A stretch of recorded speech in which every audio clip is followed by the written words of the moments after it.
besties, welcome back to my channel. My name is Lindsay, and on this channel we cover all things beauty, but more than anything fragrance content. And today we are reviewing the new Kayali Fleur Majesty Rose Royale 31. This is a beautiful fragrance, and I truly wish that I would have purchased this in the bigger bottle. The presentation is absolutely stunning. The bottle I love just as much as I loved it online in person.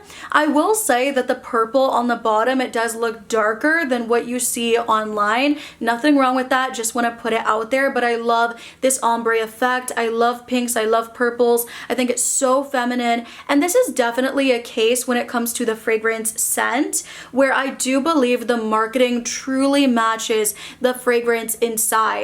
This one feels very floral, very feminine. There is an elegance to it. This has been compared to Delina Exclusive, and I could totally see that because on the dry down you do have this very powdery floral rose fragrance. You totally get that, but for me there is something about this one. I'm not sure if it's like the fruits listed, the fact that there's more musk, but to me this one feels not as heavy and dense. It feels more lifted, although I don't want to come out and say that this is a light like shampoo-y airy perfume, because there totally is some elegance, some sophistication to it, and some body. But let's go ahead and read a little bit about the price, the description, and of course the notes before I do give my full opinion. I love that Kayali gives the option of having two different designs when it comes to the travel bottles for the 0.34 fluid ounces. You can get this one right here, which literally has the same design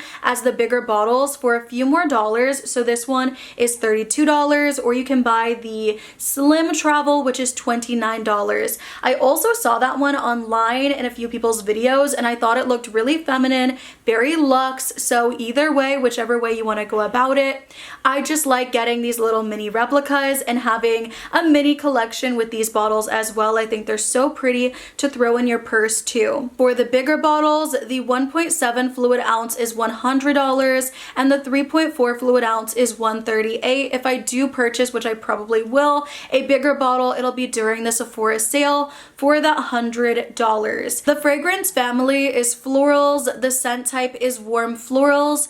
The key notes are pear, royal rose, and musk, and the fragrance description says timeless, romantic, and sensual. This is a glorious symphony of juicy pear, sweet peach, enchanting rose, pink peony, violet wood, and a purple musk. It's perfect for any season. You can wear it alone or layer with your favorite fragrance to create your own unique mood. And then if we look at Fragrantica, the top notes are pear, peach, mandarin, and orange. Mid notes are rose, peony, violet, and magnolia. And base notes are musk, vanilla, ambroxan, praline, and vetiver. And so the opening of this fragrance is really beautiful. For a few seconds, it's very sparkly, almost a little soapy with those fruits. It's fruity, juicy, sweet, uplifting, very, very likable, and I would see this actually being something that a lot of people would gravitate towards and not take any issue with. I personally love the way that Kayali does rose. I enjoy the rose oud. I really love the sweet diamond pink pepper. The more that this one dries down, I would say within the first maybe 30 seconds, it gets more powdery and more floral, and that rose in here, it's very prominent. So if you don't love rose fragrances, I would totally advise you to smell this in store before you do blind buy this fragrance, because initially it's like it's lifted. There's juicy, fruity, sweet, airy qualities to it. But immediately, I guess with the violet, the pink peony, the rose, like it does become more powdery, more floral, more heavy. Like I said before, it's not as heavy as Delina Exclusive by any means. It's not as dense and kind of rich as that fragrance, but you do get some of that in here for sure.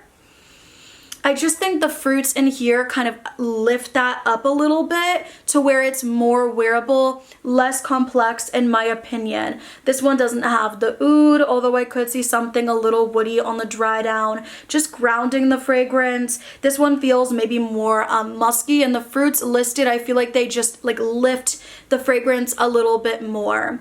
Not only do I get that juicy pear, that peach, but I'm also getting kind of some dry, bitter citrus in there, which I really love. And like I've said before, I do think that that elevates fragrances a lot.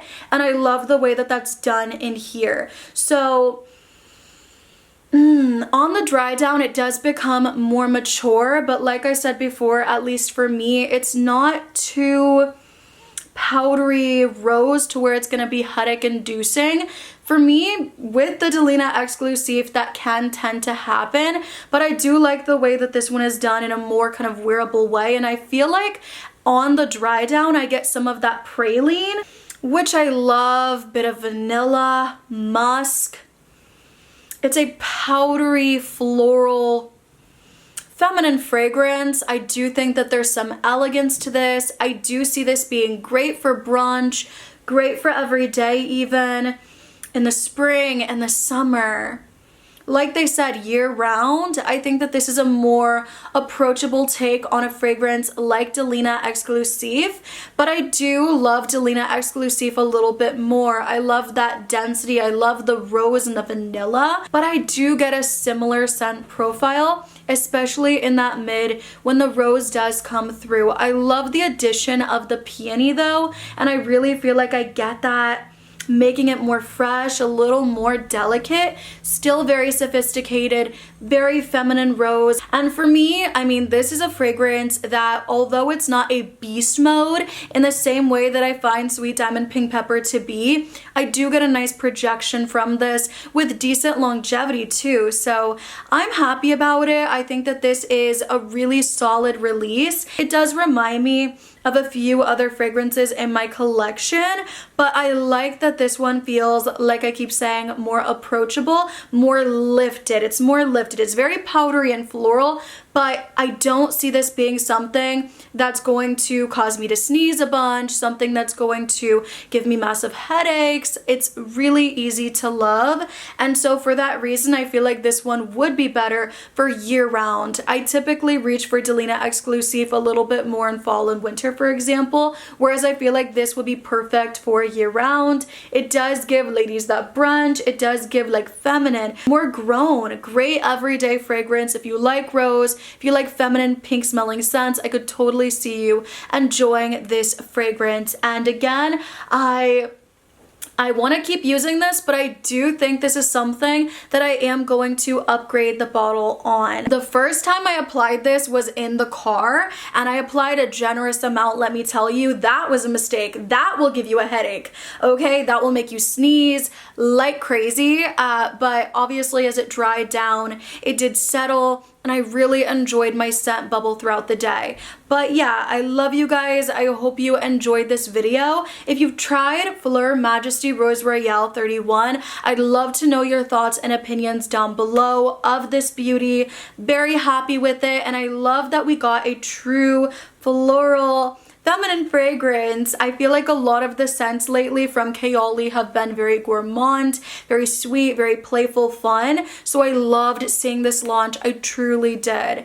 And I can't wait to see what they do next. Does anyone have guesses for what we might get next? I'd love to see something with a really prominent tea note. I would love that so much. I love you guys. I'll see you in the next one, besties. Bye!